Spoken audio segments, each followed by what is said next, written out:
Si j'étais à la place d'eux, franchement, sans problème, moi, je mange la chèvre.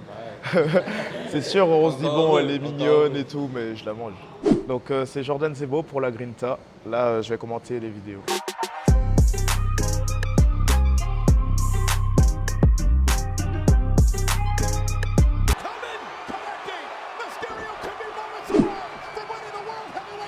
Donc, franchement, le catch à cette époque-là, parce que là c'est assez ancien, je regardais pas trop.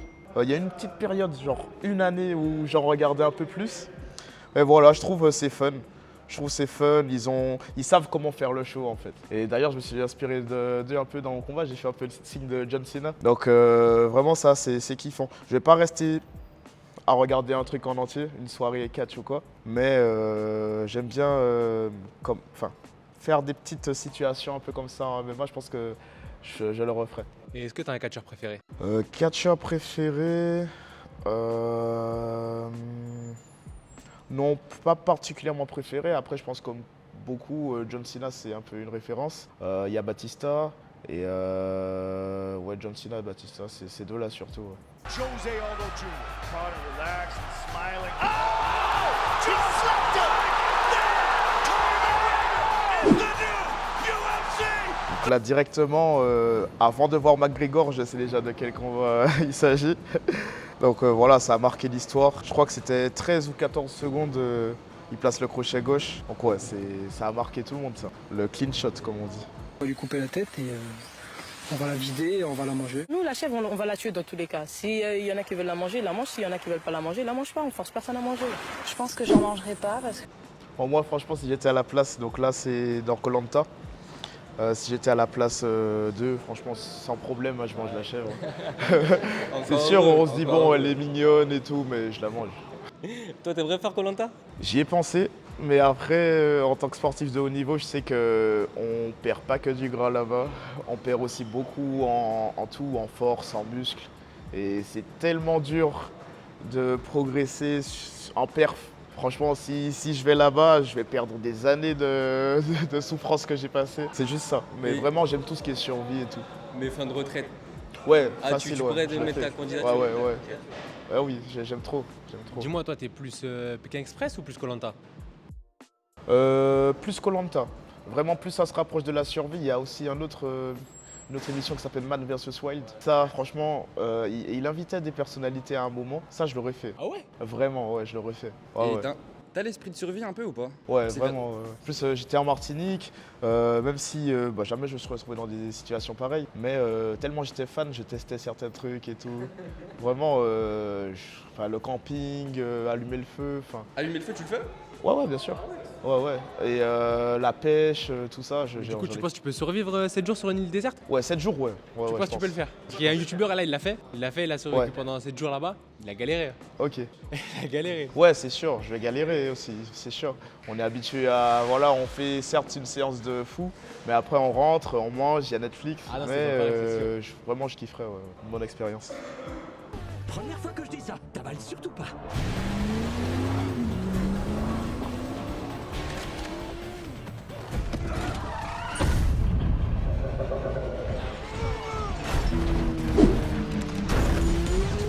Donc Deadpool, ouais, j'ai beaucoup aimé le film. C'est un gars, on sent que, comme n'importe quel super-héros, il a des sentiments, mais lui, c'était le gars le plus cash. Moi, je suis quelqu'un un peu cash comme ça quand même.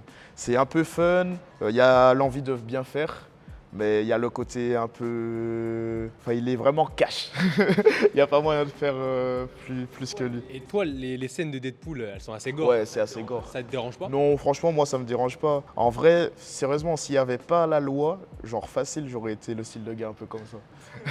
Sérieux. Et après, bon, là, il a des super pouvoirs, il cicatrise et tout, du coup, il meurt pas et tout. Et c'est aussi le côté un peu fun. Je trouve ça plus fun que gore, quoi. Vraiment, j'ai vraiment kiffé le film. Et dès qu'il y en aura, c'est pas tous les films que je vais voir au cinéma, mais celui-là, j'y vais. And of all the superlatives.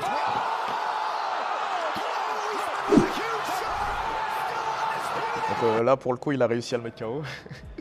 Donc, super bien calculé. C'est vrai que j'ai vu Masvidal. Après, c'est le côté un peu les réflexes de la boxe un peu type fru. On est très sur les check hook, on appelle ça. Et Ousmane, il est très posé, toujours avec les jambes un peu en starting block, prêt à démarrer, prêt à envoyer fort sur la première frappe. Et il l'a bien remarqué, il a réussi à le passer de la droite juste avant le crochet. Et tu C'est penses propre. que quel combattant pourrait possiblement battre Ousmane là, dans l'immédiat? Bah, déjà peut-être moi, et puis après peut-être Abdul, peut-être. Et, Baki. Voilà, toute cette génération-là, de gars qui sont hyper forts, et c'est pas juste pour soutenir des Français, mais vraiment. Enfin, je passe ma vie à regarder, d'ailleurs ça se voit, peut-être que c'est du MMA, je connais.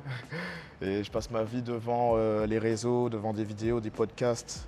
Même quand je vais voyager, je vais aller dans les clubs les plus connus.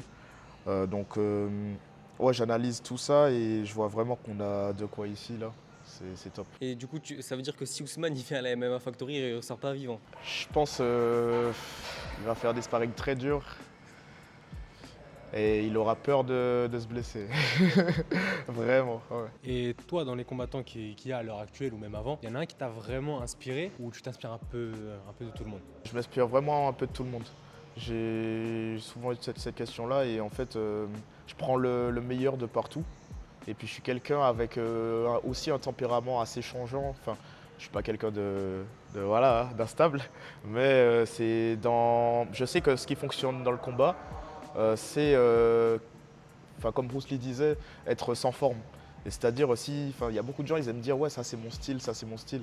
Peut-être qu'il y a des gens, ils ont un cerveau fait pour que s'ils doivent exceller, c'est dans une forme, dans un style. Moi, je sais que je suis quelqu'un qui absorbe un peu de tout et qui trouve son rythme dans différents modèles de style de combat, de différentes formes de combat. Et je sais que c'est ça qui perturbe le plus les adversaires en face de moi parce que si moi-même je ne sais pas ce que je vais faire, c'est pas eux qui vont le savoir. Et je suis constamment imprévisible. Je peux faire un combat où je vais avoir un style très aérien et un autre combat où je rentre comme avec Karim. Le prochain combat, je ne sais pas ce que je vais faire. Donc si moi-même je ne sais pas ce que je vais faire, c'est pas un combattant qui le saura. Voilà. Et ce serait quoi ton combat de rêve? Mon combat de rêve, affronter des gars qui seraient le top mondial. Genre, après c'est dommage, Georges Saint-Pierre il ne veut plus combattre. Mais ça serait bien des gars Georges Saint-Pierre, Ousmane. Sinon, s'il y avait un Adesanya en welter, ce serait bien. Puis on verra, hein. Qui sait, peut-être que j'irai chercher un middle. Ouais, c'est des combats comme ça parce qu'en fait, il y a le style posé d'Ousmane, il y a le style un peu explosif de Georges Saint-Pierre, avec le côté un peu karaté que je kiffe en plus. D'ailleurs, j'en ai fait. Et il y a le côté un peu aérien, kicker avec Adesanya, longiligne. Donc ça voudrait dire que j'affronte les meilleurs mondiaux et pas parce que le meilleur mondial dans ma KT c'est un gars posé. Et puis du coup son style m'avantage. C'est vraiment, je peux combattre un gars aérien, un gars posé, un gars, tu vois. Et tu te verrais monter en poids pour affronter Adesanya par exemple? Je pense, ouais. Il y a moyen, ouais. Là je suis encore jeune, je sais que je construis encore ma carcasse. Ça va être dur de cutter en 77, déjà là c'est dur. Donc je le ferai parce que voilà, c'est le métier. Et puis je pense à un moment, pour le fun, j'irai chercher quelqu'un au-dessus. Voilà. Donc c'était Jordan Zebo pour la Grinta. Donc c'était vraiment un super concept, j'ai jamais eu d'interview comme ça. Et c'est hyper fun, on parle un peu de tout et puis ça me remet en question parce que je vais commencer à m'intéresser à la vie autour du MMA parce que là on dirait que je suis un ermite. Mais voilà, c'était top. Les gars sont super sympas et j'espère que ça va continuer.